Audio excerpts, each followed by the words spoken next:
Так, продолжаем. Значит, в комплекте у нас идут так называемые кейкапы.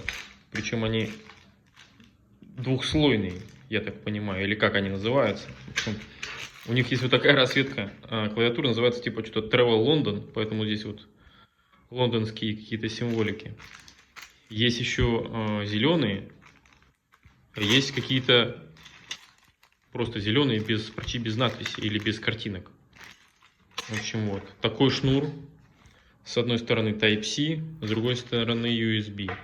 Шнур достаточно длинный и вот с такой оплеточкой. И вот эта специальная штучка, чтобы доставать кнопки, я так понимаю. Потому что тут в описании было указано, что здесь есть Hot Swap. Ну, сейчас посмотрим.